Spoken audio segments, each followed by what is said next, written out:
Hello everyone, welcome to Mr. Noctory, boring ancient history stories for sleep. Could a slave in ancient Rome ever sue their own master? Tonight, we're going back to the early days of Rome, where masters and slaves planted seeds side by side in the fields and breathed through a winter so cold it could grey your lungs.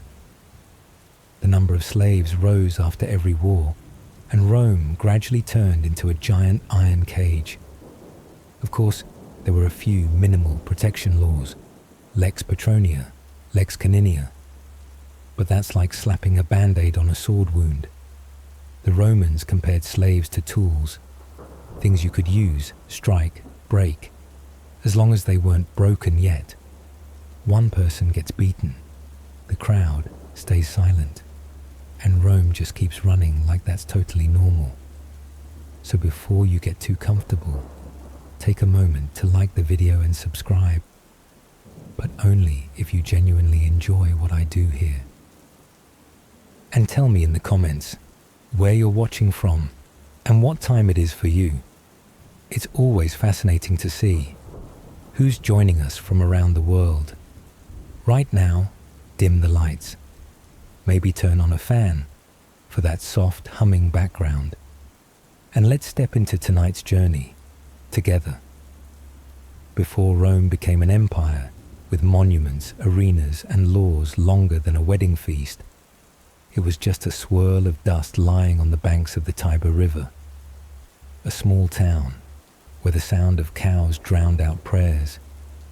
At that time, there were no gladiators, no super slave owners, and no rows of slaves branded like livestock. On the contrary, if you were a slave back then, you might have ploughed the fields alongside your master, spread manure together, cursed the weather together. The early slave owner didn't wear a red cloak, but a piece of cloth soaked in sweat, carrying a hoe instead of a whip. They didn't sit on a throne, but bent down to harvest each bundle of grain, as if poverty were breathing down their neck. The social hierarchy wasn't yet big enough to crush the human heart.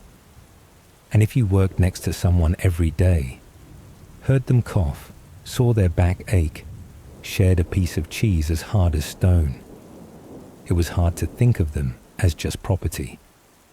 Of course, not every slave owner was as sweet as a grumpy old man growing grapes. There were hotheads, there were cruel ones, but one thing made them all wary. A slave could escape.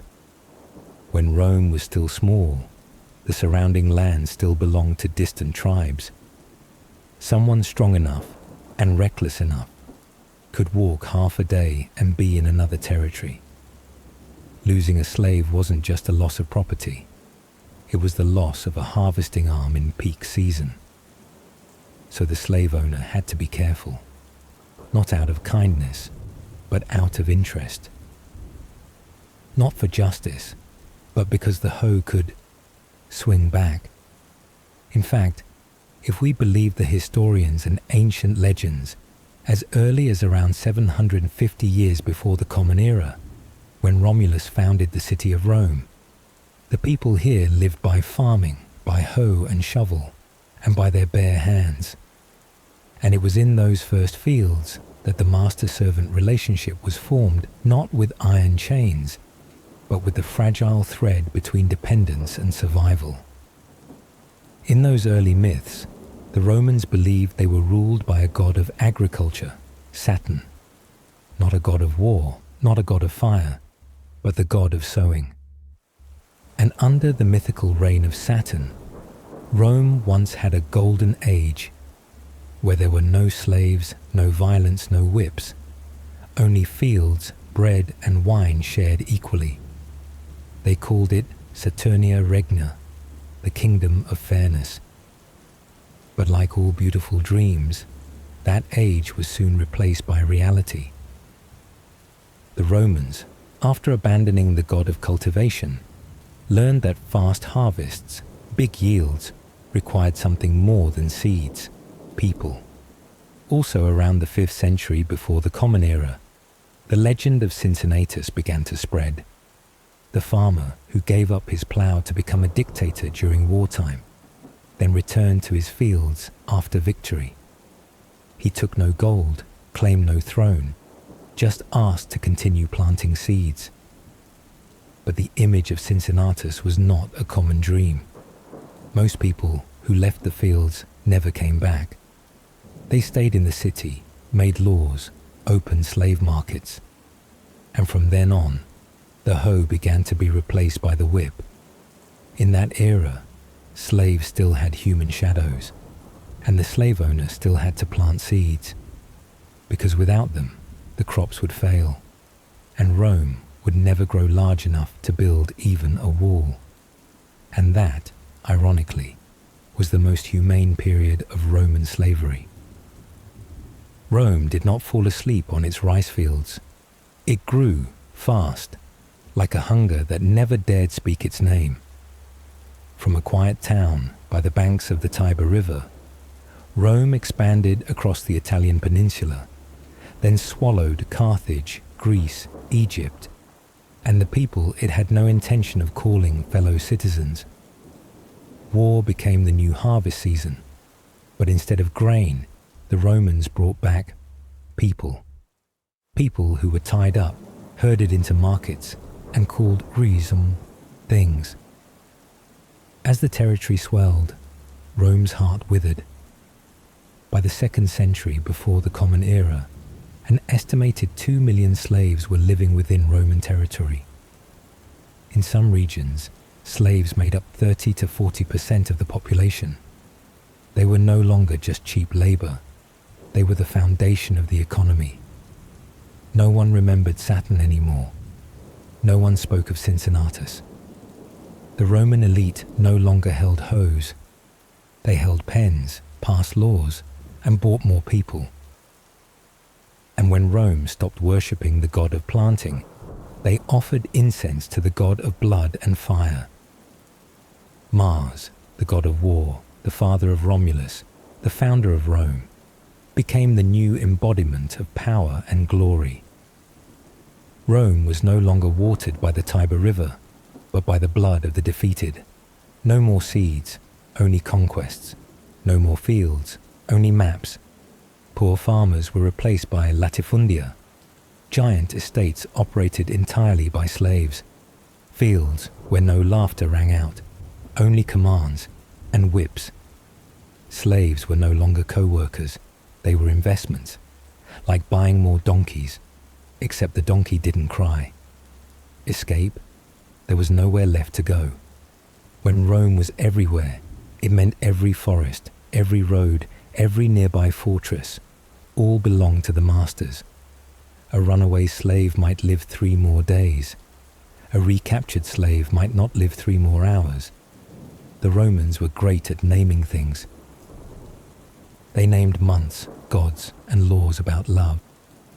But they never gave a name to the fear in a slave's eyes. Rome expanded, by blood, by gold, by law. But no matter how far you expand, you still need a market. And the Romans, quite unintentionally, placed one of their largest slave markets on sacred ground. Delos, a small, beautiful island in the Aegean Sea, once believed to be the birthplace of Apollo and the goddess Artemis, was once a pilgrimage site for followers of light. But by the 2nd century before the Common Era, it had become the busiest slave trading center in the ancient world. Where hymns once echoed, now only chains clinked and bids were shouted. A life cycle soaked in irony, the god of light was born on the island, where later people sold shadows. And then there were those, like the philosopher-poet Lucretius, who tried to remind Rome that all things are impermanent, that humans are nothing but dust atoms drifting in the cold flow of the universe. He wrote, "There is no reason to fear death, because when it comes, you are no longer there to feel it." But for slaves, the truth was crueler. They feared death because their existence had not even been counted. A handful of ash forgotten beneath a table, a broken arm with no remembered name. To the empire, it was just material erosion, and the human heart, once beating in the fields. There were also those who spoke out, like Cicero, the greatest orator of the Roman Republic. He spoke of ideals, of order, of justice and virtue. But even Cicero, who wrote about the nobility of reason, owned hundreds of slaves. Those who delivered letters, lit fires, mended his toga, and none of them were ever mentioned by name. Mos Maiorum, the tradition of the ancestors, was the excuse used to preserve everything, the excuse not to change, and the elegant name they placed atop silent violence. Maybe Cicero was a good man. Maybe he respected reason. But his reason never took him down to the kitchen cellar. And so, Rome did not need a heart. It only needed function. As if obedience could be measured in spreadsheets, then compassion was just a system error. What once was a heart became an inventory. What once was a glance became a seal. What once was a person became a tool. No one buries a machine. Now it's replaced by the sound of coins rolling across an auction block. Not all slave owners were cruel, but cruelty had now become a legal right, a privilege, and like all privileges, the broader it gets, the smaller the conscience becomes. In Rome, there was a title that sounded like something out of a detective novel: Censor, the overseer of morals. That title began in 443 years before the Common Era, when Rome was still in its Republican era. The first two censors, Lucius Papirius and Lucius Sempronius, weren't revolutionaries. They were record keepers. They recorded population. They recorded property. They recorded who was eligible for citizenship. And, if they felt like it, they recorded who forgot to pay their goat tax. They didn't go down into cellars. They didn't ask if a slave was in pain. They didn't check wounds on anyone's back. No one asked them to. The censor was created to maintain order, not to challenge it. They rearranged rankings, not overthrew laws. And the morality they upheld was always the morality of the victors. The person who appraised property was also the one who decided who got placed in which class, and who got left nameless in the records. They divided social ranks, and most importantly, they monitored deviant behavior to ensure Roman virtue didn't slip down the toilet. Sounds reliable, like someone was standing guard at the gates of collective conscience. But in reality, the censor only showed up once every 5 years and only worked for 18 months. The other 3.5 years, Rome ran on self-regulation. And although in theory, the censor had the authority to enter any household, to check assets, status, and even treatment of slaves, in more than 400 years since the position was created, there is no record of a censor stepping in to protect a slave. Not a single verdict, not a single reprimand, not a single midnight visit of rescue. No note in the inventory either. Property could depreciate, but dignity had never been valued enough to decrease. The censor knew. Who didn't? They knew slaves were beaten, knew who kept beasts to tear people apart, knew when screams at dinner didn't belong to guests. But they didn't intervene, because the law didn't require them to. They had the authority, but not the obligation. A slave owner kills someone. A censor could, if they wanted, ban that person from running for office. But they could also not want to, because the censor didn't represent justice. They represented conservatism, the old order. What was called mos maiorum, the customs of the ancestors. And those ancestors of Rome, if you remember, were born in a wolf's den, killed their own brothers, abducted women, and built an empire with the sword. So the censor didn't come to fix Rome. They came to protect what Rome already had. And what it had was the slave system. So, if you were a slave beaten to death, the closest thing you could hope for was a censor sitting somewhere, writing a report about how many grapes were miscounted that year. In that world, seeing didn't mean acting, and action never walked hand in hand with risk. Just like that one young censor. When he was 10 years old, he saw his father beat a slave to death. He didn't cry. He just quietly asked, "Who's going to set the table tomorrow?" At 15, he had learned to look away. At 20, he recorded assets. And by 30, he became the one who saw it all, but mentioned nothing. Maybe that's why Nemesis, the goddess of divine retribution, was never invited to Roman dinner parties. She wasn't the kind of guest who sat quietly. She remembered. She counted every lash, and she didn't need a summons. In Greek mythology, and later Roman, Nemesis punished the arrogant, those who believed their power would last forever. In a world where the censor watched and stayed silent, she was the one who quietly acted, when no one else dared to. The censor might have the right to enter the home, but Nemesis had the right to enter the dream.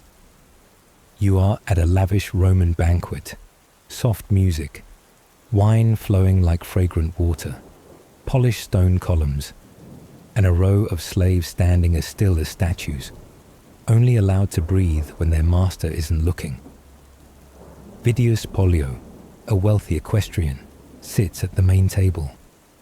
One hand holds a crystal goblet so thin the candlelight shines through it. The other rests on his thigh, gentle as if it had never touched violence, until a slave accidentally drops the goblet. The shatter rings out like a sentence. Crystal meets marble, but the one trembling is the slave. No interrogation, no explanation needed. Vidius points. The order is given. Throw him to the eels. Not a metaphor, not a joke. And certainly not decorative fish. Moray eels, creatures the wealthy Romans kept not for eating, but for killing. Pliny the Elder once wrote of a man who tossed slaves into eel ponds for entertainment.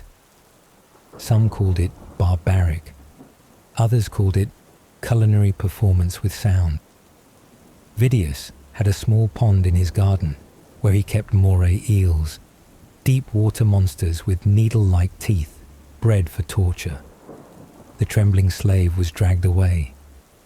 And if not for Augustus, the emperor, sitting there as an unexpected guest, the story would have ended with the sound of flesh tearing underwater. Augustus raised his hand. He didn't give a command. He just asked a question, then ordered the slave to be released. And as a blow to Vidius's pride, he ordered all the remaining crystal goblets at the banquet to be smashed. Not because Augustus was a lover of justice, but perhaps he hated the display of cruelty. Some said, in that moment, Augustus resembled the god Jupiter, not because he struck with lightning, but because he was the only one in the room who could silence Vidius without raising his voice. One man was saved, 100 goblets shattered, an evening quieter than usual. Some said Augustus did it to assert power. Others said it was the rare compassion of an emperor who had survived civil war.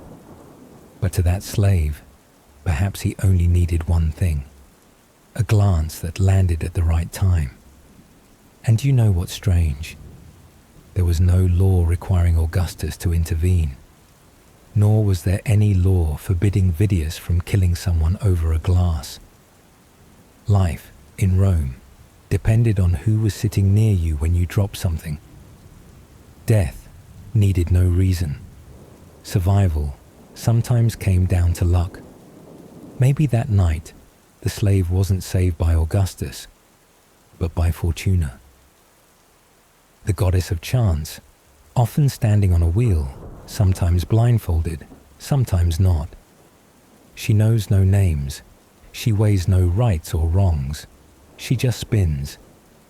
And the one she lands on lives. In an empire where the law offered no shield for the lowest, luck became the final form of justice. Augustus might raise his hand, but if Fortuna hadn't nodded, perhaps that hand would have arrived one breath too late. Law in Rome wasn't a lantern that stayed lit. It was a guest dropping by, occasionally showing up, rarely knocking on basement doors, and usually leaving before dinner. In the year 61 of the Common Era, a law was issued, Lex Petronia. It forbade slave owners from handing their slaves over to be eaten by animals, unless a judge approved it. That's right, not a total ban, just a permit requirement. You couldn't kill someone with a lion unless the paperwork was in order. And if you think that was already a reform, please proceed to 161 of the Common Era, when Emperor Antoninus Pius declared, if a slave owner intentionally kills their own slave, they will be tried as if they killed someone else's slave. Meaning, if you beat someone else's slave to death, you're in trouble. But if you beat your own slave to death, then it depends. Rome didn't say, don't kill. Rome said, kill by procedure. If Law was the daughter of Minerva, goddess of wisdom and strategy, then she was smart, well-organized but friendless. Minerva didn't hug anyone. She held a spear, not a hand. And her wisdom, though bright, was cold as temple stone. Some laws required masters to bury their slaves. If not, someone else could do it and sue for burial expenses, not out of respect for the dead, but because garbage plots weren't free. There was a law that said, if a slave was abandoned and somehow healed on their own, they might be granted freedom, not because they were brave, but because Rome didn't like seeing dropped property go unclaimed. At times, you might think Roman law had finally awakened, that after centuries, Rome was beginning to hear the moans. But then you look closer and see that the law didn't protect slaves as human beings. It protected them as valuable tools. You shouldn't break a hoe, not because the hoe feels pain, but because buying a new one costs money. And the law was like a god who served the wrong master, not weak, just facing whichever way power pointed. In Rome, law didn't walk with justice. It walked with the tax registry. If you owned 100 slaves, the law nodded at you. If you were a slave, the law could walk past without changing its shoes. Just like the goddess Justitia, blindfolded, holding scales, standing in the square. But in Rome, it seemed she only faced the temple. The basement, where whips cracked and breath ran thin, never reached her ears. Justitia wasn't biased, because she didn't look. But by not looking, she never saw who got dragged off before dawn. Law still dropped by like a guest, brought polite advice, sipped a glass of wine, then left before the flogging began. There was a place in Rome where compassion was hidden inside a slave sale contract, not in poetry, not in a philosophical lecture, but in legal paperwork, the kind stamped, signed, and usually skimmed over. And yet, sometimes, in those very deeds, a few strange lines would appear, not lengthy, not loud, but enough to save a life. The Romans called them clausulae, manumissionis, those curious legal clauses where humanity hid beneath wax seals and signatures. Mercury, god of commerce, god of deals and contracts, surely smiled upon seeing agreements that could rescue a person. Not through prayer, not through blood, just a line of black ink written in the right spot. For example, a seller might stipulate, this slave must not be freed, not out of cruelty, but out of care. An old slave, eyes dim, back bent, if set free, would have no one to care for them, no land, no home, no right to earn a living. Freedom then would be a cold sentence. So the seller wrote, manumission forbidden, so that the buyer would be obligated to care for them to the end of life. Conversely, there were clauses that forced the buyer to free the slave after a set period. No delays, no excuses. You buy a person, but you must let go on time.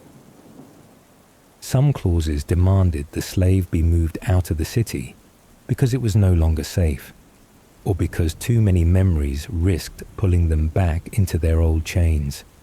The pileus, the cap of freedom, could be granted, but if they stayed in the same place, freedom could still be taken back. In Rome, freedom sometimes only worked if you changed your address, because staying might mean running into an old enemy or falling into danger. There were clauses banning forced prostitution. If violated, the slave would be granted immediate freedom, and the violator would pay restitution from their own pocket. Of course, this wasn't universal law. Such terms only appeared when the seller had some conscience and enough power to impose conditions. But the strange thing was, in a world where compassion was deeply buried, slave contracts became one of the rare places where the human heart leaked out, in the form of clean, cold language, but not without feeling. One clause couldn't change society, but it could save a nameless person from a voiceless life. And that, in Rome, was already a miracle. Libertas, goddess of liberty, still stood tall atop the Capitoline hill, hand raised with the pileus, the white cloth cap given to the newly freed. But in clauses like no manumission, so the elderly may be cared for, freedom was delayed by kindness. A gentle paradox where liberty became a promised gift held back out of fear of loneliness. Libertas, in that moment, was not the one who opened the door, but the one waiting quietly on the other side. If you were a slave in Rome, beaten, starved, sold 3 times in 1 month, and you wanted to sue your master, sorry. You had no legal standing, not because you were wrong, but because you weren't considered a someone. Roman law saw slaves as property, like an axe, a chariot, or a goat that could follow instructions.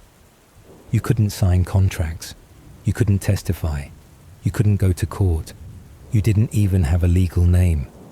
So how could a slave owner get sued? It happened. But only when someone else sued on your behalf. A free citizen, an emperor, a censor passing by who suddenly felt drowsy from the sound of screaming. In a few rare cases, if a slave was tortured to death or left to waste away, and someone from the elite class happened to feel uncomfortable with the scene, the slave owner might be investigated and fined a bit, not out of sympathy for the slave, but because it made society look bad.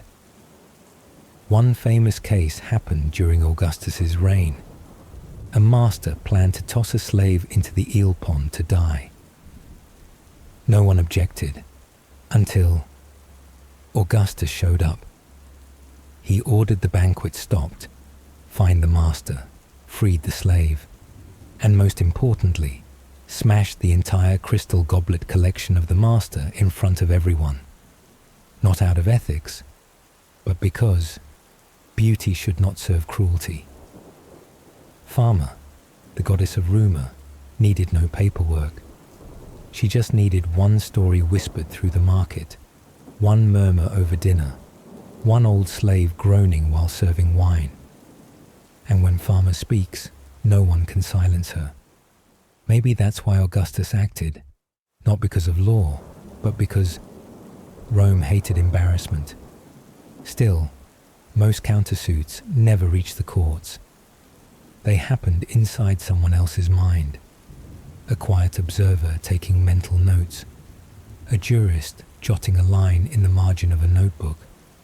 And sometimes, very rarely, a slave was freed because the master was administratively punished. Janus, the two-faced god, was perhaps the only deity of justice who understood this. One face saw the pain, the other turned away. Because in Rome, the door to justice often opened only one way, for those with names on the ballot. Not prosecution, not prison, just a warning and a minor blow to reputation. On the rare occasions a harsh sentence was handed down, the reason was never because that slave deserved to live, but rather because that master damaged Rome's image. If a slave sued their master and won, that wasn't history. That was a daydream, a myth, an unwritten epic. Morpheus, god of dreams, perhaps wove that one just to lull those chained by invisible irons.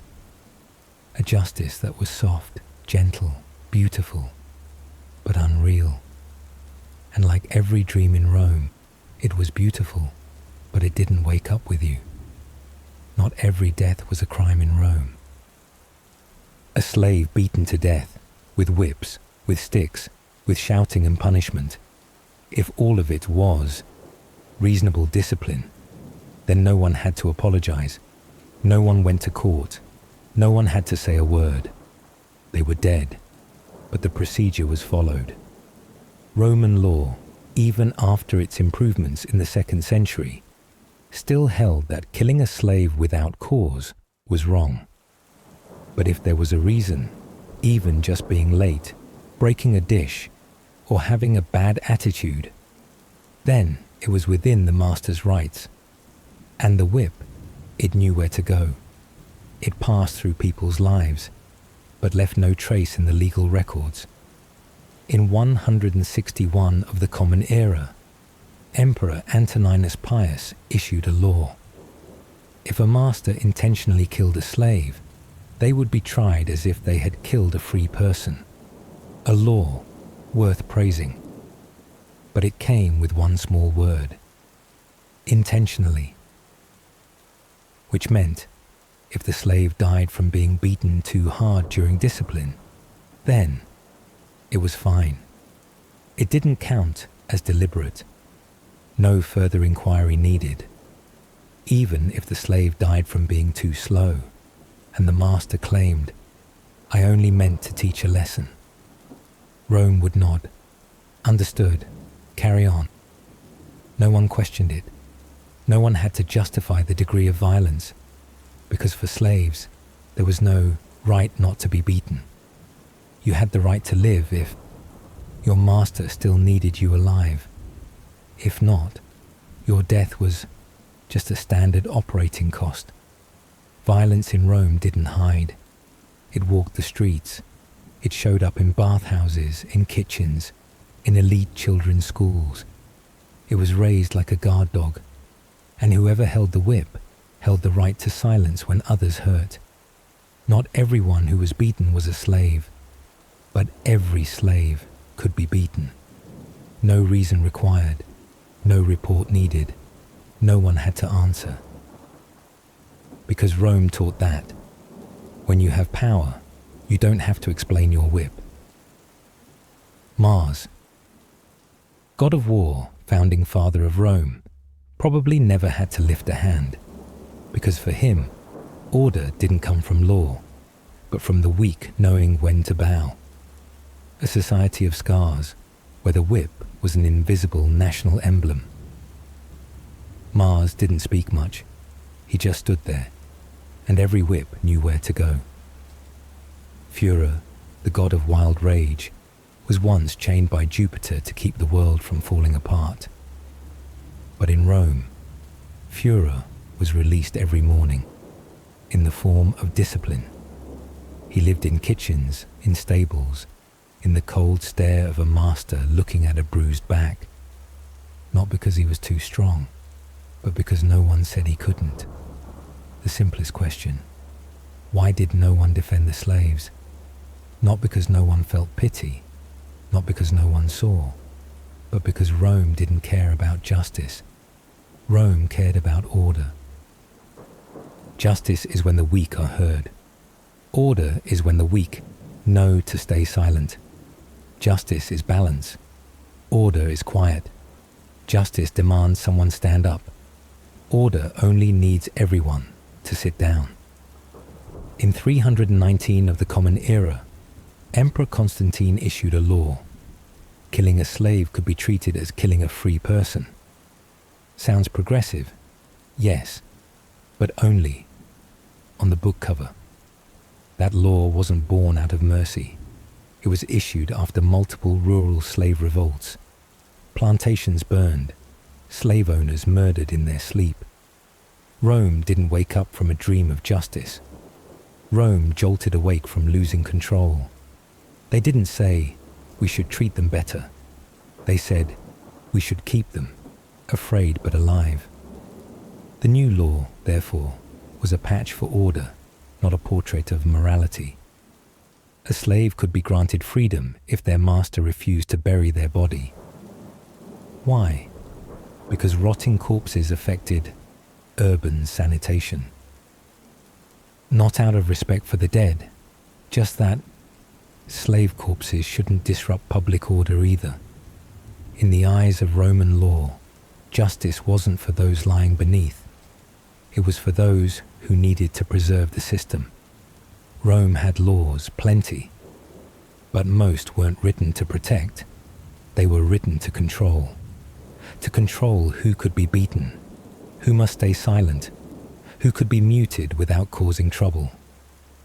The goddess of justice, Justitia, when she arrived in Rome, was not blindfolded like in Greek mythology. She was painted with her eyes wide open, clearly seeing who was a citizen, and who was just a name never entered in the voting register. If you were a slave, beaten, starved, sold, and you hoped justice would come, Rome would not send Justitia. Rome would send the guards. Arton, solving the mystery of the lost Roman legion. Before they became a question mark in history, the 9th Legion was once Rome's pride. And like every loyal child of the empire, they began their life with blood.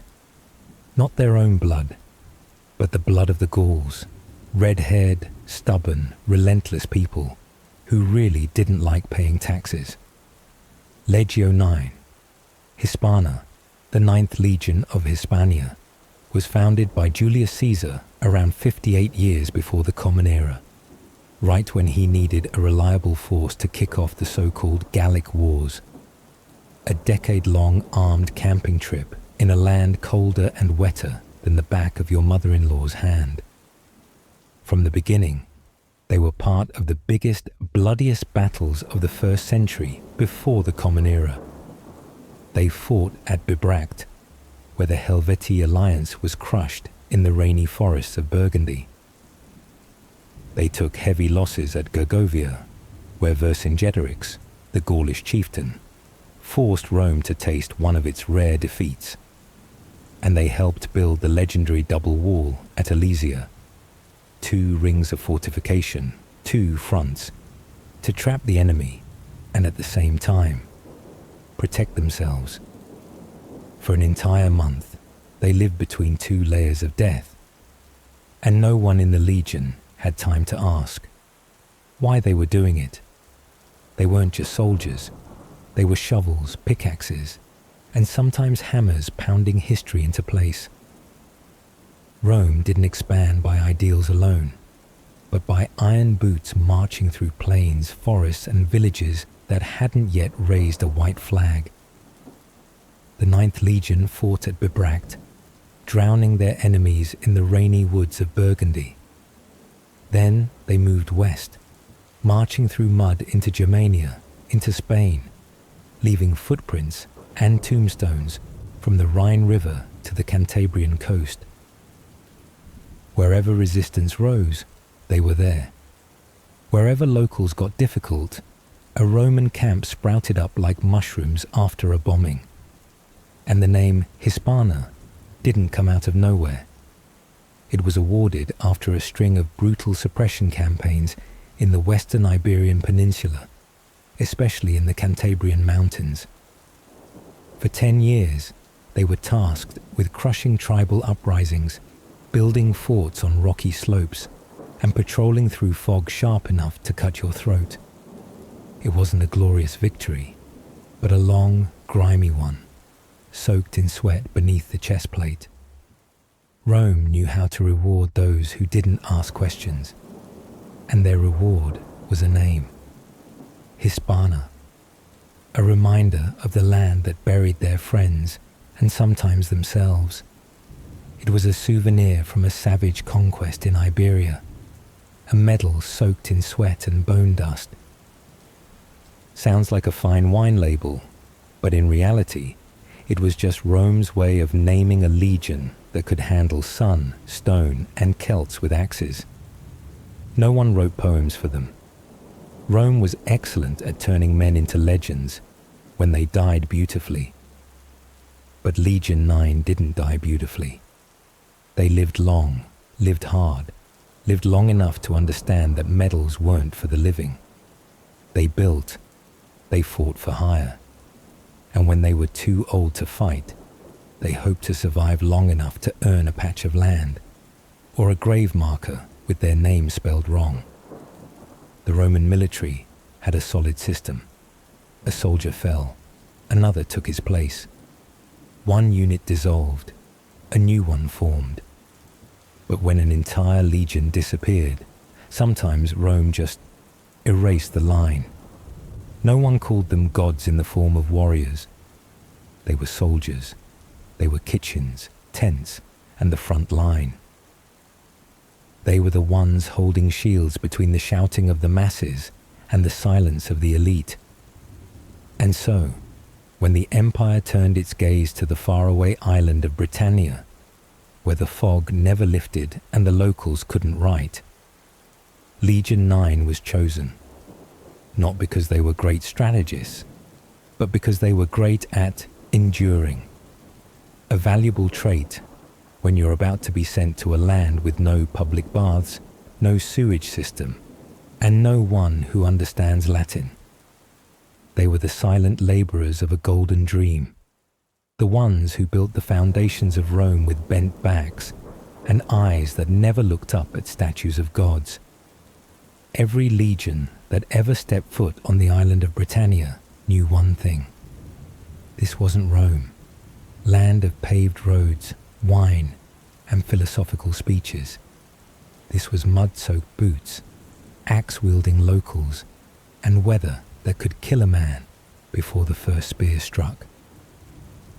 In the year 60 of the Common Era, the 9th Legion was called to Colchester, Camulodunum, Rome's first capital on the island, not to build, but to put out a fire not born of wind, but of a red-haired woman, angrier than the god of war himself. Her name was Boudica, queen of the Iceni tribe, a wife who had been beaten, a mother whose 2 daughters had been violated, and a human being with every reason to despise the empire. Boudica carried no silver spear. She carried fury and an uprising of tens of thousands, farmers, hunters, and anyone ready to end Rome's rule. When she reached Colchester, the city had already been partially abandoned. The officials had disappeared. Only civilians remained, a statue of the emperor, and a desperate plea for help sent to York, where the 9th Legion was stationed. And so they marched. Nearly 2,000 men, seasoned, disciplined, and proud. They had survived Alesia, marched through the Pyrenees, buried their friends in Gaul. They were not afraid of a mob. The problem was, they arrived too late. Colchester had already burned. But it wasn't just a fire. It was a ritual destruction. At the city centre, the temple of Emperor Claudius had been set ablaze. A place where Roman decrees were once read aloud, now reduced to charred columns and blood on stone. Survivors were dragged into the square, burned alive on stakes, or buried while still breathing, to the sound of cheers. Roman women and children were not spared, not because they were a threat, but because they were symbols. They stood for Rome, and Rome, at that moment, had to kneel. The rebels didn't loot. They burned books, smashed walls, tore apart every piece of armor marked with Latin. The Roman coins found later, twisted, scorched, lay still in the ash layer like notes cut short in a requiem. The temple of Claudius flattened. Romans burned at the stake in the plaza. And 2,000 soldiers of the 9th Legion, as they approached the outskirts, walked into a storm of death. Before they could even draw their swords, they realized this wasn't a regular skirmish, because the numbers no longer matched. According to historian Tacitus, Boudicca's army may have reached 100,000 strong, including farmers, blacksmiths, shepherds, and those bled dry by taxes. They had no training, no chain of command, but they had hatred, sharper than any Roman gladius.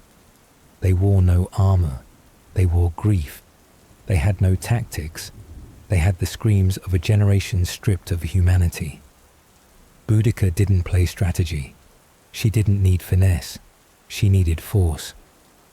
And the rebels, with wooden axes, pitchforks, and vengeance, surged like a flood. No fortifications, no reinforcements, no retreat. According to Tacitus, the 9th Legion was almost entirely destroyed. The few survivors fled north, carrying a story no one in Rome wanted to hear. The commanding general, Quintus Petilius Cerialis, survived by sheer luck. He returned to York and was later promoted, because Rome forgave those who failed, as long as they lived to defend themselves. There is no monument for the fallen, no bronze engraving in Colchester, no mass grave, only wild grass, and scorched Roman coins still buried in the soil. And for the 9th Legion, this was the first lesson, that the rage of a humiliated woman was more powerful than an empire. After Colchester, they weren't honored. Their names weren't engraved. There was no revenge. But the 9th Legion survived to witness Rome show no anger, no sympathy, no inquiry. Only one thing: Rome sent them somewhere else, not to a battlefield, but to a swamp. That place was called Eboracum. Cold land, deep mud, and wind sharp as razors. The city was founded around 71 of the Common Era, under the command of Quintus Petilius Cerialis, the same general who had been utterly defeated at Colchester. A strange circle of fate. The man who once let the 9th be wiped out was now the one commanding them to build a new city, right over the fracture of old memories. Eboracum wasn't a place to seek glory, but it was a place to build something that might stand. Rome wanted a city, and they, veterans of the Gallic Wars, became bricklayers in armor. No one needs you to win anymore, but you still have two hands, and Rome is short on bricks. They built camps, they dug canals, they laid foundations for bathhouses, granaries, and walls thick enough to hold back memory, no more war horns. Perhaps, sometimes, between hammering stones or mixing mortar, they still heard the faint screams from Colchester. Perhaps, while laying a new foundation, they remembered old comrades, the ones who didn't run fast enough, who didn't lift their shields in time. They had once broken down city walls. Now they built perimeter walls. They had once conquered. Now they only hoped what they built wouldn't collapse. Only the sound of hammers, of shovels, and of rain on bald heads remained. They didn't die, but they didn't live as they once had either. A glorious death is a kind of ending. Living on in silence, that's the long tail of failure. Beneath modern-day York, fragments of bricks were found, marked Legumined. Hisp, the 9th Legion of Hispania. Not stone plaques, not bronze statues, just chipped bricks, but enough to prove they had been there, they had worked, they had been forgotten. And so, the 9th Legion became the foundation for a Roman dream. No one knows when the last soldier left the world. There was no funeral for the Legion, no collective day of mourning. They faded away, one by one, like rotting steaks beneath a public bathhouse floor. They didn't die all at once. They were worn down, like bricks stepped on daily, by people who no longer remembered who fired them. But they were no longer allowed to dream. An army that once crushed uprisings in Spain, that marched through the forests of Gaul, that survived Boudica, now heading north, where maps were more guesswork than guidance. Under Emperor Trajan, or perhaps during the early years of Hadrian, Rome began to look northward, toward a headache with no remedy. The Caledonians would not yield, would not negotiate, and would not die in the Roman fashion. Around the beginning of the 2nd century, the 9th Legion was deployed to the far northern frontier of Britannia, what is now Scotland, not to punish, but to pave the way, and perhaps to prove they were still worthy. No Roman historian ever described the battle in detail, but that doesn't mean there wasn't blood. The Caledonians, ancestors of the Scots, did not live in cities. They lived on hills, in forests, in fog. No straight roads, no stone fortresses, only wooden axes, hidden traps, and weather cold enough to kill a man for breathing wrong. The 9th Legion advanced with Roman discipline, and they were swallowed by what Rome could never chart: terrain, wilderness, and feral hatred. Some archaeological sources suggest they walked into an ambush.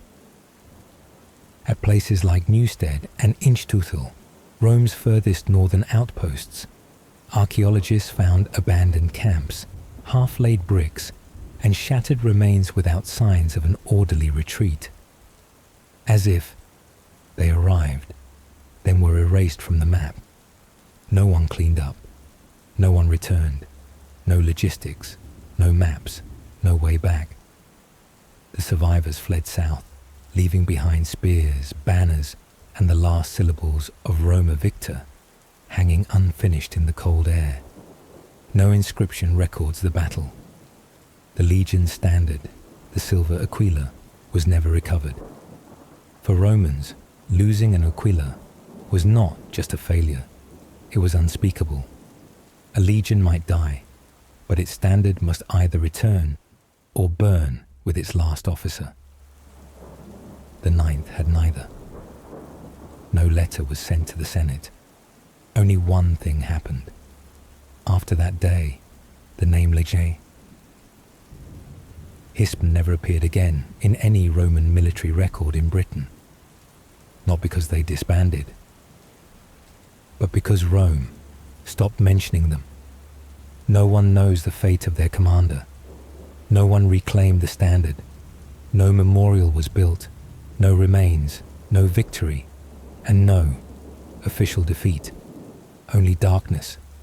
A legion that once had the world beneath its feet, ended with a name, no longer listed, not in Colchester, not in York, not in the forests of Scotland. The final inscription about the 9th Legion was found in the Netherlands. A small stone tablet, excavated in Nijmegen, a Roman city once called Ulpia Noviomagus, records the presence of leg 9 Hisp around the year 108. There's not much information. The stone was unearthed in the ruins of a Roman fort in Nijmegen. Not a temple, not a main camp, but a crumbling piece of wall near an old drainage ditch. No one preserved it. No one made note of it. It carries no glory, tells of no victories, just a construction notice. No one engraved an epic. They just engraved a building directive, just a repair note, possibly for camp maintenance or a small defensive structure. No triumph, no banners, no Caesar delivering speeches, just a unit of Roman soldiers stationed in a quiet town near the Rhine frontier, a place with no battles, no rebellions, and no one to remember. That was the last time the 9th Legion ever appeared in any official Roman record. After that, not a word, no lists, no redeployment orders, no disbandment document. The 9th was not the first. After the Teutoburg disaster in the year 9, 3 legions, 17th, 18th, 19th, were completely annihilated, and Emperor Augustus forbade anyone from speaking their names. No funerals, no reconstitution, no memorials. The Roman Empire had a strange tradition. When defeat was too painful, let history go silent, like a ghost. They quietly slipped out of history without leaving footsteps. Some say they were silently dissolved due to irreparable losses in Britain. Some say they were merged into other legions, renumbered, renamed, and disappeared under a new insignia. Others believe they were completely wiped out, in a place where no one survived to write it down. But one cold fact remains. A legion that had existed for nearly 200 years ended with a single line on the wall of a provincial outpost. No final trumpet call. Maybe the last soldier to wear the 9th's emblem froze to death on a night patrol. Maybe he carved his name into a wooden beam, then left it half finished when the wind blew out the oil lamp. No one knows, because no one asked. No old officer crying before a statue of Mars. Just one fragment of stone, enough to make archaeologists hold their breath when they turned it over. Legnon Hispi, year 108, North Wall repairs. And then, silence. They had no tombstones. No biographies, no bronze statues standing tall in Roman squares. But they left behind stone, not grandstones, but fragments, broken pieces of brick stamped with Legnon Hisp, not on triumphal columns, but beneath the floor of public bathhouses. A broken spear tip, nail studs buried deep in damp soil, where a marching path once was. Things people used to step on, not knowing they bore the name of a legion that had vanished from history. No one ever found an entire legion, but people began to recover them one by one. At York, archaeologists uncovered brick kilns, bathhouse ruins, and drainage systems, all marked with the stamp of the 9th Legion, not bearing glory, only dirt and time. At Cramond, by the Scottish coast, an abandoned fort mid-construction, unfinished, unreported. Stone walls built halfway, fire pits still holding embers. At Trimontium, in the cold hill country, they found a cache of unused weapons, spears, javelins, and tridents lined up neatly, as if someone once planned a battle, then changed their mind. the places they once occupied, not destroyed, but never completed. People no longer remember what they did there, only that they had once been there. At Netherby, near the Scottish border, a military camp was found, suddenly deserted, tents left standing, no time to pack, just warm hearths, and footprints that stop in the mud. At Newstead, a cache of Roman weapons left buried in a pit, no formation, no retrieval. Swords, shields, boots, and a dented helmet, like it had just escaped a failed battle. History doesn't say where they died, but the ground remembers. There's pottery with names of soldiers, nail heads bearing unit inscriptions. Even a jawbone, identified as belonging to a 25-year-old man, showing wear marks from years of wearing a military harness. Not evidence, but a whisper. Rome once tried to silence it, but the earth doesn't keep secrets. They once walked these grassy grounds. They once ate, slept, breathed, cursed, and died on this land. And now it's not historians, but archaeologists who must do the work of chroniclers, with shovels, with brushes, with trembling hands, when lifting a stone etched with HISP. None of it sounds like a marching anthem, just a quiet clink when the past touches the edge of a spade. No historical record clearly states where they died, but everyone wants to know. Since the 19th century, when archaeologists began unearthing bricks stamped with leg 9 HISP in Britain, a question has slowly become a cultural obsession. Where did the 9th Legion go? No one had the answer. So, writers, filmmakers, and even dreamers began imagining one. The eagle, when history becomes cinema. In 1954, author Rosemary Sutcliffe published the novel The Eagle of the Ninth, telling the story of a young officer setting out to retrieve the lost Aquila standard of his father, who once served in the 9th Legion. The story isn't historically accurate, but it feels real, emotionally. A son searching for memory of his father, an empire searching for memory of itself. In 2011, the novel was adapted into the film The Eagle, with scenes of misty hills, midnight campfires, and the Aquila buried deep in cold mud. Not because anyone needed the truth, but because people need an ending. The 9th Legion, from military record to myth. In Britain, the 9th Legion is not just a topic of books and films. They are a rumour. Some say they were betrayed by the very locals they once protected. Others whisper they still live, absorbed into northern clans, becoming the last Romans among the barbarians. They didn't return, but they didn't vanish either. In fiction, leg 9 often appears as a symbol of crushed pride, of questions with no answers, of Rome less than divine. Why do we still tell their story? They weren't the best legion. No great victory is tied to their name. No legendary general was born from their ranks. But they left behind a void. And sometimes, in history, what's missing haunts more than what's recorded. A legion unburied, a standard unrecovered, a page struck out, yet no one dares to turn to the next. The past doesn't die, it just gets rewritten, differently. The 9th Legion was once Rome's flesh and blood. Now they are Britain's legend, a strange and ironic turn. Rome gave them no ending, but the world keeps writing one. The 9th Legion disappeared.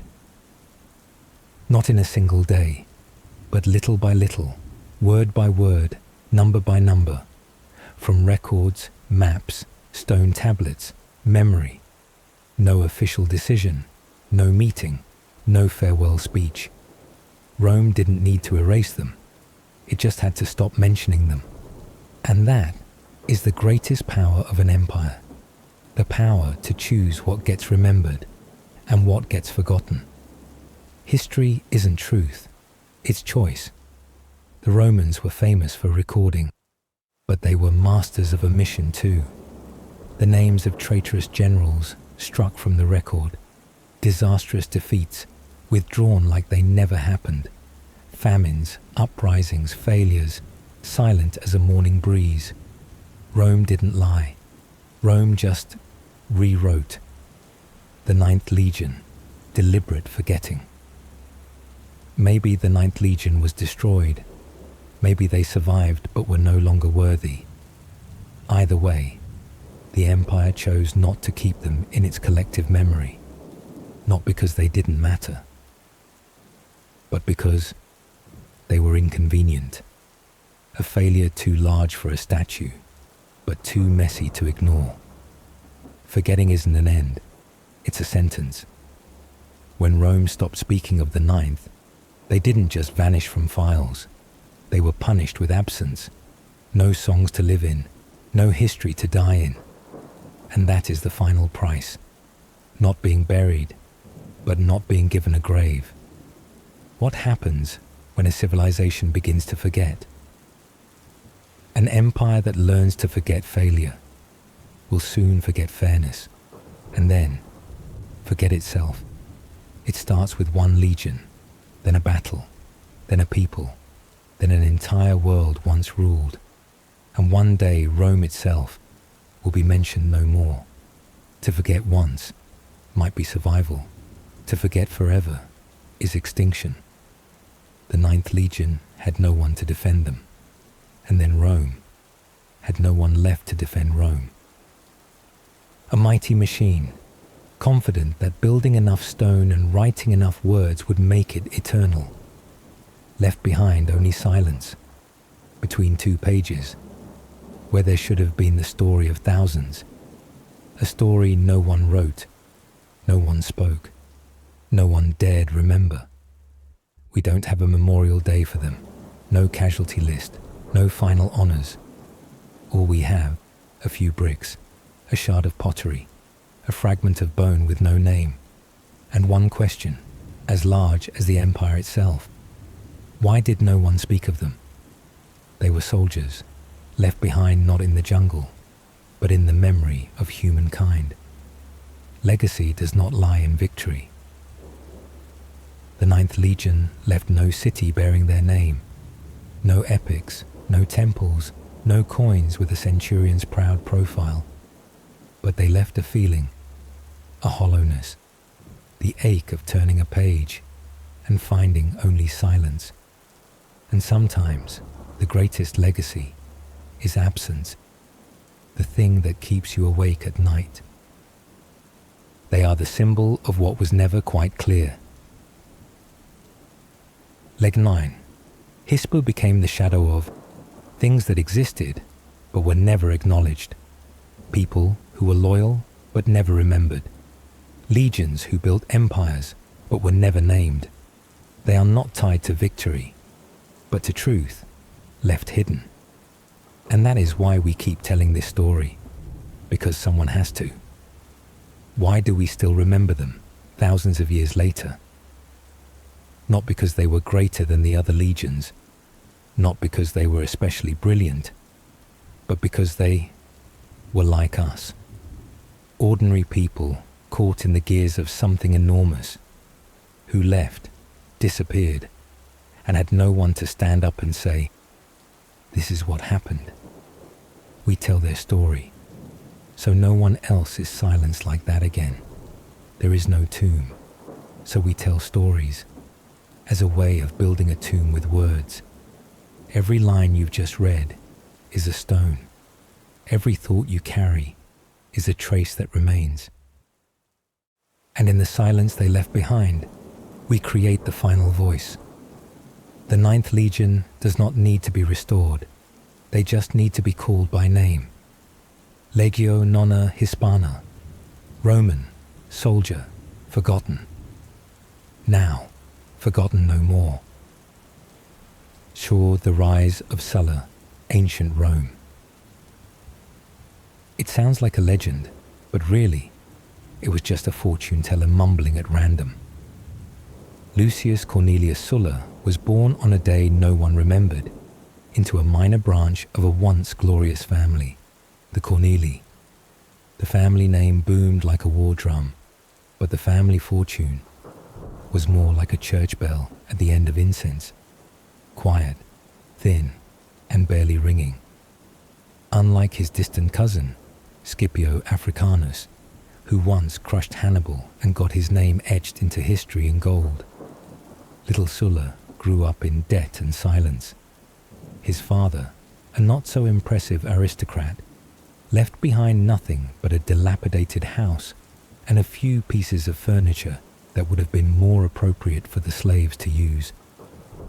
And so, Sulla lived with slaves, ate with them, slept with them, breathed the same stale air under the crumbling roof of a glory that once belonged to his ancestors.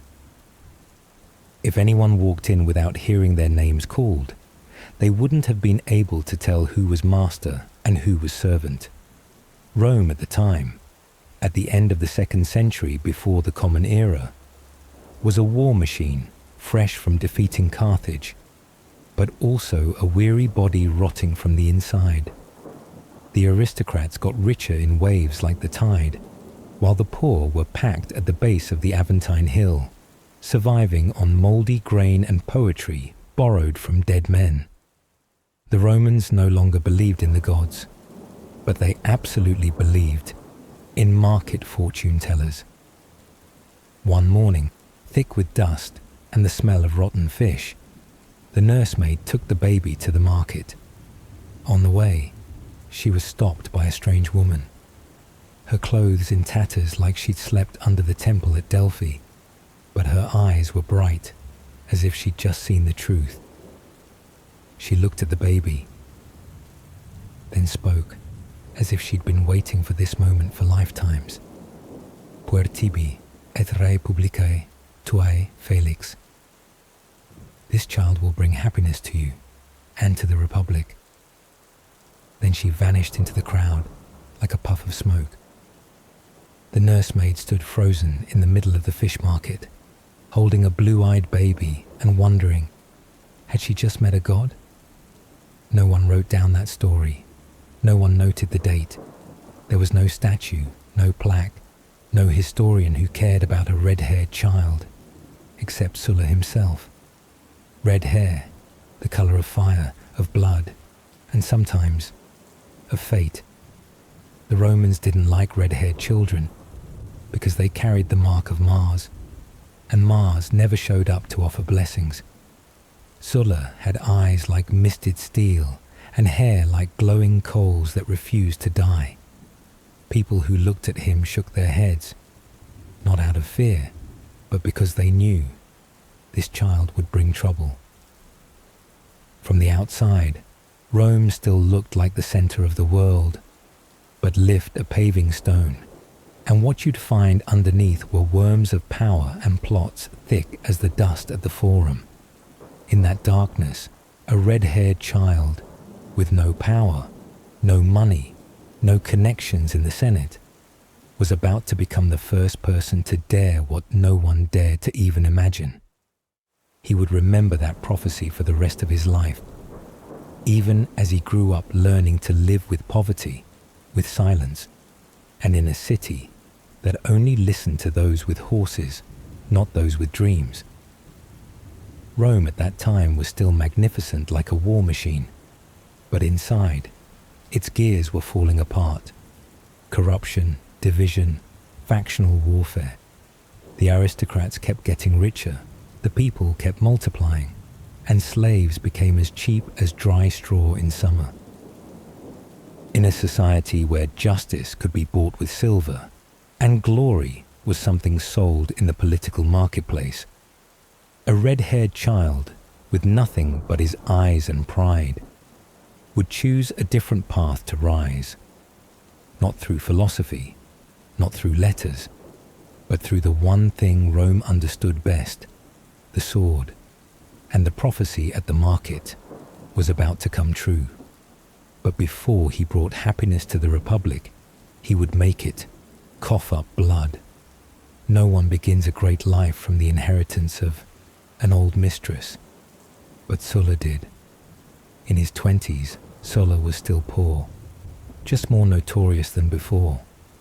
The aristocrats whispered that he was a friend of the theatre crowd, and the actors, those considered the lowest of the low, admired Sulla more than their household gods, because in the middle of bad plays and drunken mornings, they saw something strange in him, a poor nobleman who didn't pity himself, a man who could laugh among the dregs of society, yet stare at the Capitol Hill with eyes cold as forged bronze. And then, as if Mercury, the god of thieves and chance, smiled from afar, something unexpected happened. Sulla's mistress died. A wealthy older woman, with a heart as soft as melting cheese every time she saw the red-haired young man's gaze. The second to die shortly after was his stepmother. Yes, exactly what you're thinking. And no one knew how, or whether they should even ask. But Sulla suddenly became the heir of both. The Romans believed that destiny often arrived in the strangest forms: a shift in wind, a coin striking your foot, or a conveniently timed death. And if Mercury was truly watching him, then the god was probably cackling in the shadows. From a man who had no shoes to wear to the temple, he now could bet on racehorses, beautiful women, and even political fate. And he chose war. In the year 107 before the Common Era, Sulla, now a man with net worth, ran for the office of quaestor. He won, not through bloodline, not through virtue, but with money, and by saying things voters wanted to hear, even though he didn't believe a word of it. And thus, for the first time, Lucius Cornelius Sulla stepped into the gears of Roman power. He was assigned to serve a famous man, Gaius Marius, a warrior from the common class, who was leading an army to North Africa to finish a war that Rome had grown sick of, the Jugurthine War, the Roman version of Vietnam in the desert. While Marius marched into the sands, Sulla was left in Italy with a task that sounded simple, but was actually a living nightmare: to recruit and train an entirely new cavalry force. History doesn't detail it, but the playwrights say it was from that very first campaign that Sulla emerged not unlike Aeneas fleeing Troy, not with his father on his back, but with imperial dreams in his chest. Aeneas had divine guidance. Sulla had bitter memories, a few pouches of gold, and the Roman art of making others obey him, with eyes like ice and words smooth as olive oil. And he succeeded. Not just succeeded, excelled, to the point that when he delivered the troops to Marius, he surprised both the soldiers and their commander. Sulla wasn't just good at organizing marches, he was good at making people like him. Among North African dust and the blood of comrades, he began to prove one thing: he wasn't an actor, but he knew how to perform. He wasn't noble born, but he knew how to make people bow. He wasn't a hero, but every battle he was in, he won.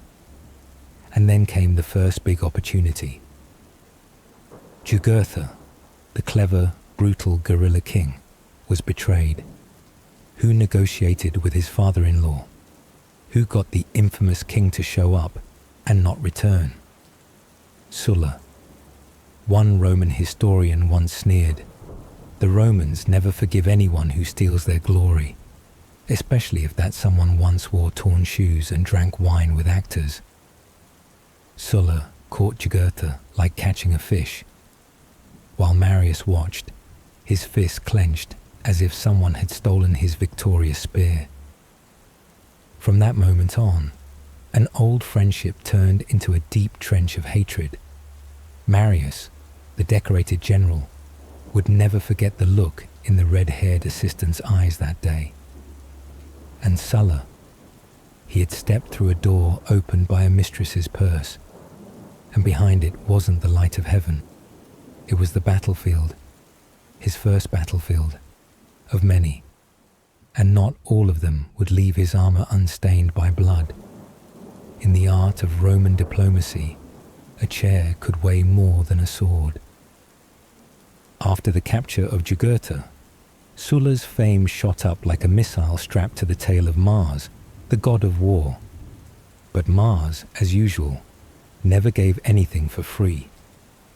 In 96 before the Common Era, he was appointed governor of Cilicia, a coastal province full of pirates and greed. However, as if fate had already penciled it in, Sulla didn't have much time to chase pirates because a storm was rising in the east. Mithridates VI, king of Pontus.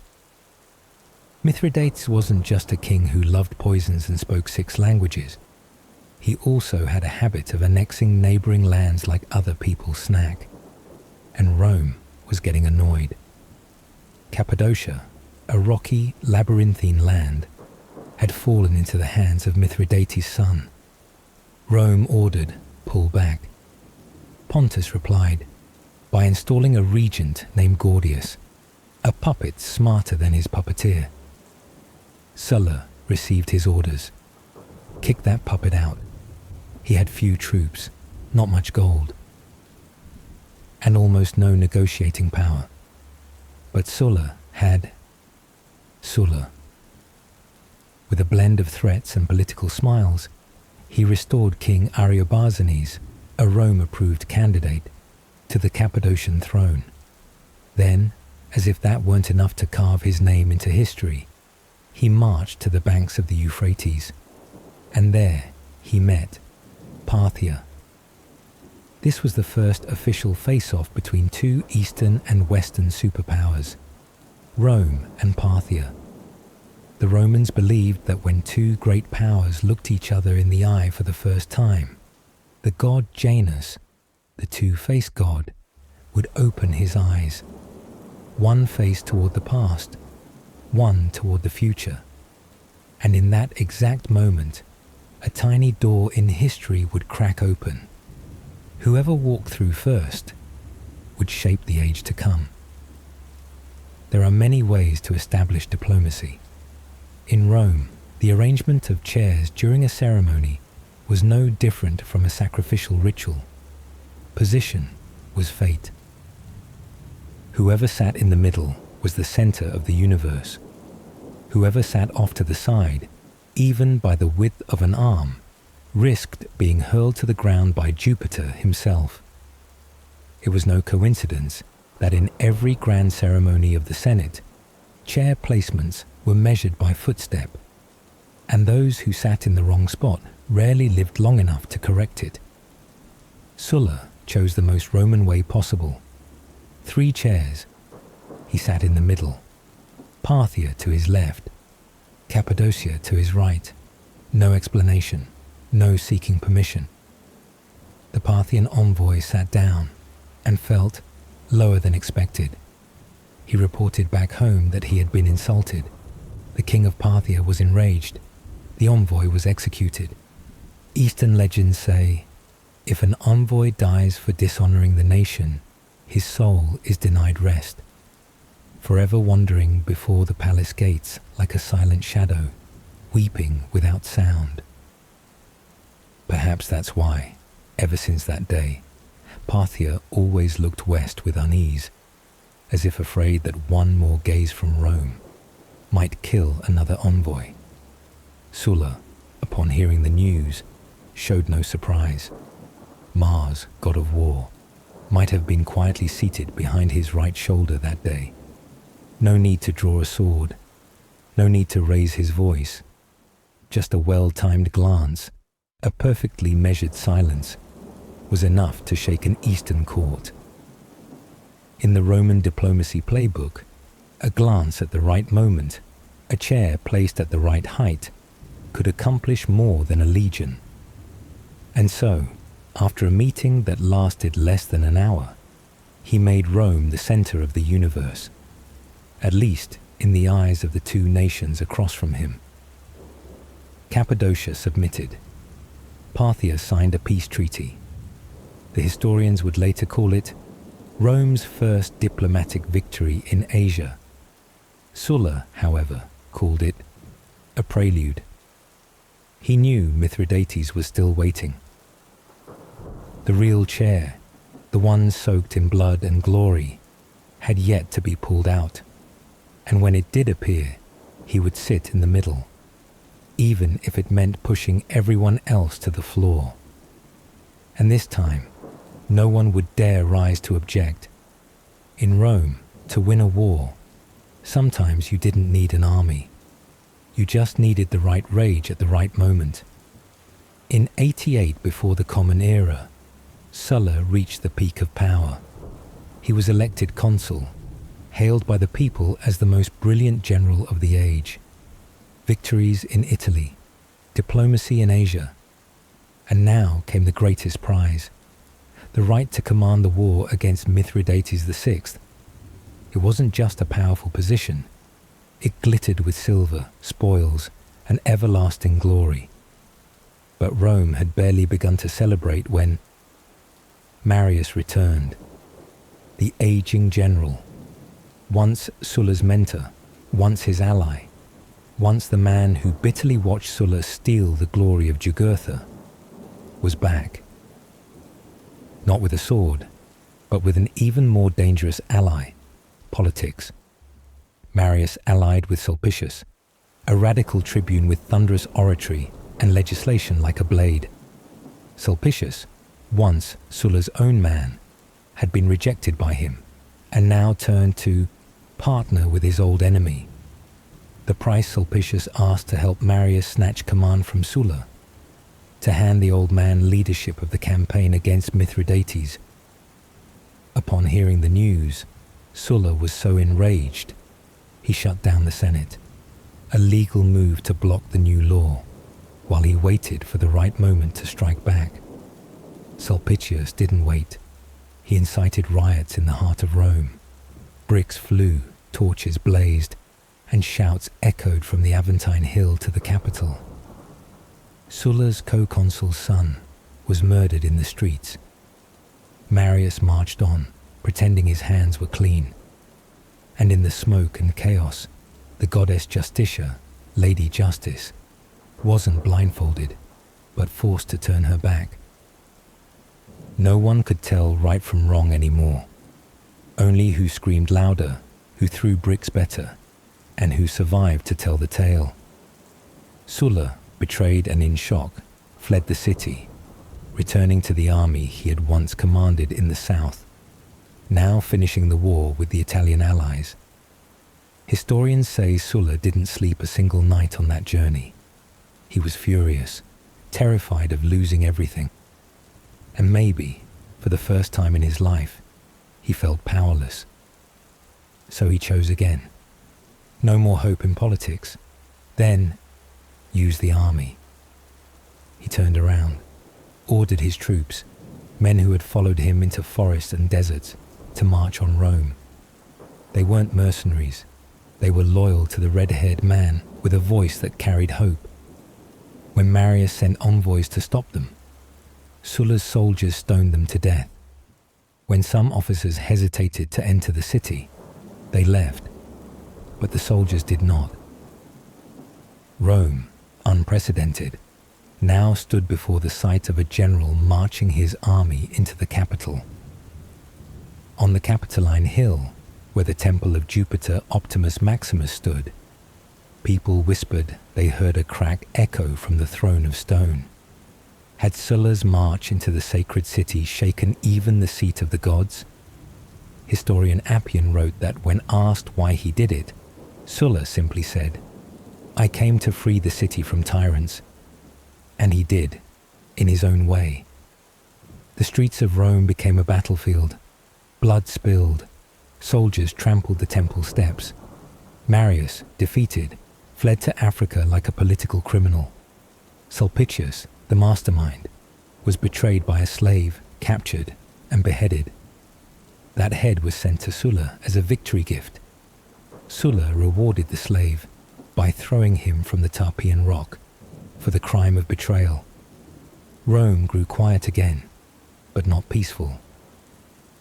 And in the silence that followed, Discordia, the goddess of strife, walked barefoot across the forum stones.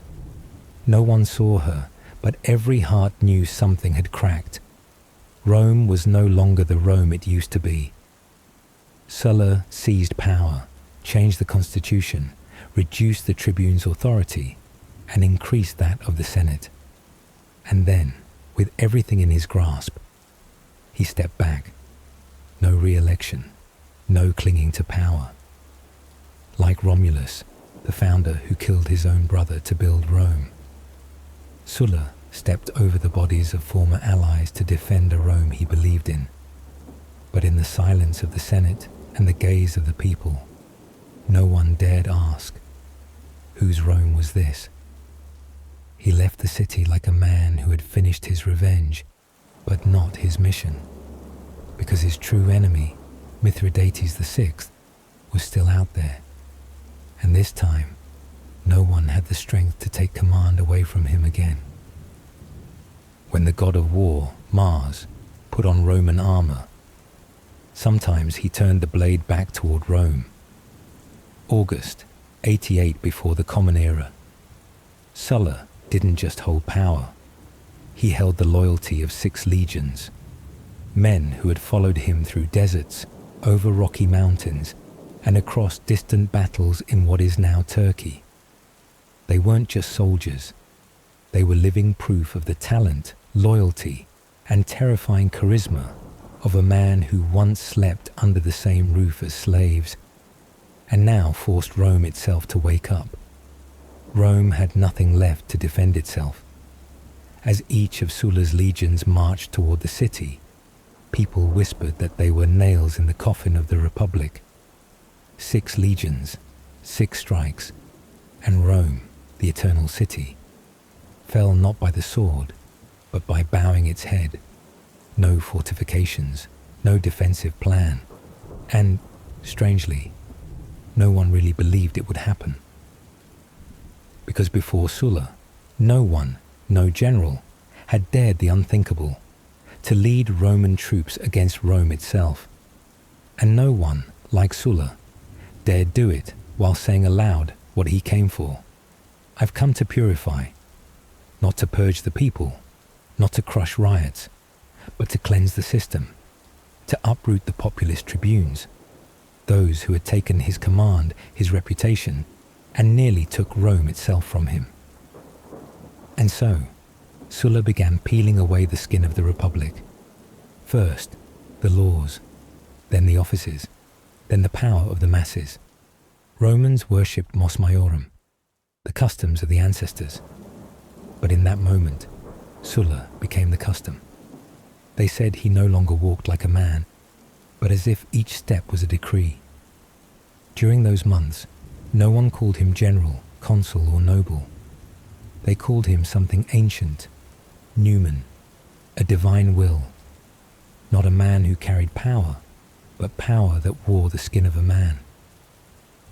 As senators fled in panic, Sulla entered the Curia Hostilia, the Senate house, with dust still clinging to his boots. He didn't shout. He simply pointed at the statue of Mars, the god of war, and said, Romans believed Mars had 2 sons, Romulus, the founder of Rome, and Remus, the one killed for crossing the boundary.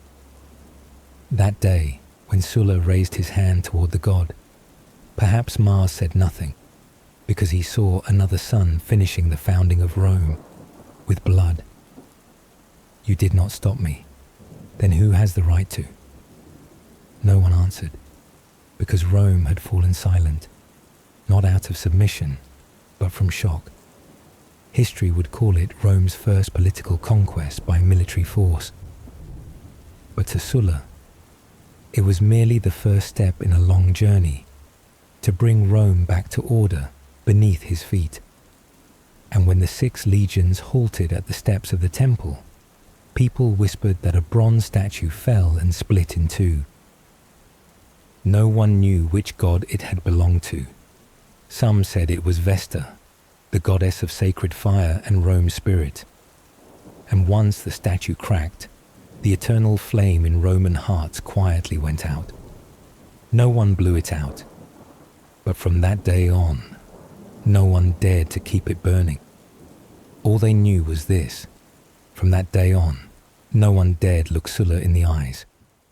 When the god of war, Mars, put on Roman armor, sometimes he turned the blade back toward Rome. August 88 before the Common Era. Sulla didn't just hold power. He held the loyalty of 6 legions, men who had followed him through deserts, over rocky mountains, and across distant battles in what is now Turkey. They weren't just soldiers. They were living proof of the talent, loyalty, and terrifying charisma of a man who once slept under the same roof as slaves, and now forced Rome itself to wake up. Rome had nothing left to defend itself. As each of Sulla's legions marched toward the city, people whispered that they were nails in the coffin of the Republic. 6 legions, 6 strikes, and Rome, the eternal city, fell not by the sword, but by bowing its head. No fortifications, no defensive plan, and, strangely, no one really believed it would happen, because before Sulla, no one, no general, had dared the unthinkable, to lead Roman troops against Rome itself, and no one, like Sulla, dared do it while saying aloud what he came for. I've come to purify, not to purge the people, not to crush riots, but to cleanse the system, to uproot the populist tribunes, those who had taken his command, his reputation, and nearly took Rome itself from him. And so, Sulla began peeling away the skin of the Republic. First, the laws, then the offices, then the power of the masses. Romans worshipped Mos Maiorum, the customs of the ancestors. But in that moment, Sulla became the custom. They said he no longer walked like a man, but as if each step was a decree. During those months, no one called him general, consul, or noble. They called him something ancient, numen, a divine will. Not a man who carried power, but power that wore the skin of a man. As senators fled in panic, Sulla entered the Curia Hostilia, the Senate house, with dust still clinging to his boots. He didn't shout. He simply pointed at the statue of Mars, the god of war, and said, Romans believed Mars had 2 sons, Romulus, the founder of Rome, and Remus, the one killed for crossing the boundary. That day, when Sulla raised his hand toward the god, perhaps Mars said nothing, because he saw another son finishing the founding of Rome, with blood. You did not stop me. Then who has the right to? No one answered, because Rome had fallen silent, not out of submission, but from shock. History would call it Rome's first political conquest by military force, but to Sulla, it was merely the first step in a long journey, to bring Rome back to order beneath his feet. And when the 6 legions halted at the steps of the temple, people whispered that a bronze statue fell and split in two. No one knew which god it had belonged to. Some said it was Vesta, the goddess of sacred fire and Rome's spirit. And once the statue cracked, the eternal flame in Roman hearts quietly went out. No one blew it out, but from that day on, no one dared to keep it burning. All they knew was this: from that day on, no one dared look Sulla in the eyes. When the philosophers fall silent and the libraries become firewood, what remains of victory? In 87 before the Common Era, Sulla left Rome and set out for Greece where Mithridates VI of Pontus had launched a holy war against Rome. He didn't march like a general sent to pacify a rebellious province. He marched like a messenger of the Republic, coming to deal with a king who had insulted the Senate. But he didn't just meet the enemy. He met Athens. Athens, the city of Socrates, of Plato, of reason and language, once praised by Rome as the mother of thought. But when Sulla arrived, Athens was no longer an open school. It was a fortress. The ruler at the time, a zealot named Aristian, had sided with Mithridates, proclaimed himself philosopher king, closed the temples, hoarded food, and declared that Rome is the demon of Zeus. He didn't know that the man about to besiege Athens had once studied philosophy and was now very, very tired. Sulla had no fleet, no supply lines, no treasury. But he had something else, cold resolve. He ordered columns from ancient temples to be cut down, tore the roof off the temple of Apollo at Delos to build catapults, chopped down the Hellenic forests, planted since the time of Homer, to make weapons. People asked, "Aren't you afraid of the gods?" He simply smiled. The gods will understand. At last, after months of starvation and disease within the city, Sulla breached the gates of Athens. Roman troops flooded in. Flames rose from the library of Hadrian. Scrolls burned like rice paper. Civilians fled in chaos. Statues of gods were toppled to make room for flagpoles. A soldier found a copy of Plato's dialogues trampled in blood. Aristian ran to the Parthenon, not to pray, but to hide. Sulla ordered him burned alive beside Athena's altar. Someone whispered, "General, didn't you study here?" He replied, "I used to read love poems too, but when a traitor writes them, they're just dead letters." Athens was devastated, but Sulla forbade total looting. He only took books. Hundreds of ancient manuscripts were shipped back to Rome, along with dozens of Greek statues, not like a barbarian, but as proof that Rome had not destroyed Athens. Rome had inherited it. But the survivors, looking at the blackened ashes of the library, saw only a civilization scraped clean. Historian Florus would later write, "Sulla conquered Athens, but Rome lost something it would never know the name of." And Sulla, he walked away in silence. No regret, no praise, just as cold as a blade tempered in ash. He was heading to Asia Minor, where Mithridates was waiting. And this time, he would not use books. He would use a sword. By the time the peace letter arrived, the blood-soaked map was already being redrawn, with new borders and old deaths. In 86 before the Common Era, after the brutal victory in Athens, Sulla advanced deep into the territory of Mithridates VI.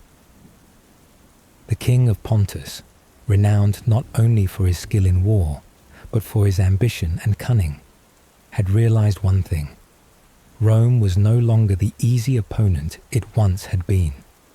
If Rome was Perseus, then Mithridates was Medusa, one who could petrify his enemies with venom and a glance.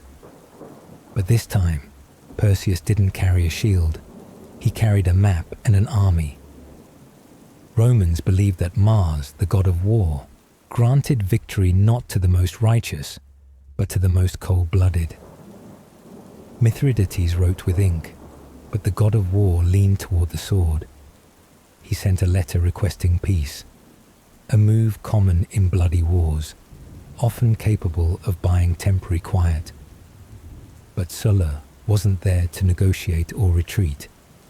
He sent his legions forward, sweeping aside obstacles, destroying enemy bases, and reinforcing Roman-aligned cities throughout the region. Vast stretches of land once ruled by Mithridates were carved away. forts were erected. Roman forces pushed through mountains and valleys, opening new strategic corridors. The map of Asia Minor was no longer a map of peace. Prometheus once gave fire to mankind so they could build. Sulla brought fire, not to build homes, but to redraw the empire's borders. Once again, fire became a tool of rule. It was a map of war, drawn in fire, blood, and cold negotiations behind the curtains of council halls. Even as the envoys of Pontus still held the peace letter in their hands, Sulla was already walking the road of dominion, leaving behind a trail no one could erase. He knew well that a war isn't only decided on the battlefield, but at the table where the lines are drawn. And he was the man holding the pen. On Mount Olympus, Jupiter once divided the world among gods by throwing his hammer. On Earth, Sulla did the same, with legions and no need for divine permission. When the Eastern king sent his letter of peace, the Roman army was already busy redrawing the map. There are moments when the honor of the Republic is reduced to nothing more than a nameplate, written in blood, hung before the Forum. In 83, before the Common Era, after his victory over Mithridates, Sulla returned to Rome. No longer the underdog, no longer a general in need of approval. He came back like a god returning victorious from the east. But Rome had changed. The Marian faction, those he had once driven out, had returned and soaked the city in blood. Sulla's relatives were killed. His house was burned. His friends were dragged along the Appian Way. Statues erected during his magistracy were smashed and thrown into the Tiber. And Sulla, instead of raging, wrote one sentence: "If they want to see me return, then I will return. But this time, I won't warn them first." He marched his army from the east without waiting for Senate approval. Rome trembled once more. For the second time in its history, a Roman general seized the capital by force. And this time, no one escaped. Sulla began not with the sword, but with a list. The proscription list, a sheet of names posted in the Forum labeling traitors. No trial, no defense. If Minerva once weighed justice with golden scales, Sulla used a wooden board, nailed with names. Justice was no longer measured by reason, but by the shaky stroke of a pen. To be named was to be fair game. The Forum, the political heart of Rome, became the altar of Saturn, where blood was spilled by season, not by law. Each name torn down was a sacrificial goat for a republic with no soul, only screams. And why kill? For bounty, for confiscated property, to serve the republic. Death became a method of taxation. Some former soldiers of Marius, even those long retired, were not spared. One was killed mid-meal, another dragged from a public bath. One man, blind, was crucified in the square because he resembled a name. Sulla did not kill with his own hands. He did not wield a sword like a centurion. He sat like a prophet of Mars, writing omens in the form of names. And once you were written, you no longer had the god of war's protection. He killed with ink, by turning state power into a hunting license. Some said, "It's terrible, but at least he kept the Senate." But they didn't understand. The Senate now was the mirror hung before Sulla's throne. That mirror did not reflect the Republic. It was Medusa's mirror. Anyone with a conscience who looked into it turned to stone. Only Sulla was hardened enough not to fear his own reflection. And he was the only one who still saw his face in it. Some men die to become king. Some kill to become king. But Sulla, he stepped down after doing all of that. and more. In 81 before the Common Era, Sulla was appointed dictator, legally, under the Roman Republic, not because Rome needed someone to end a war, but because Rome needed someone to fix the laws after he had torn them apart. And he did. Sulla restructured the entire legal system, strengthened the Senate, weakened the popular assembly, stripped power from the tribunes, the representatives of the poor, long a thorn in the aristocracy's side. He ordered the restoration of order, literally. Anyone who doesn't belong to this order will not exist in it. Thousands were killed in the proscriptions, properties seized, families wiped out, names erased from tombstones and memory. And then, Sulla did what neither Julius Caesar nor Augustus would dare to do. He resigned. No assassination, no overthrow, no accidental fall from a horse. Just simply, I have fixed what needed fixing. Now I will go plant vegetables.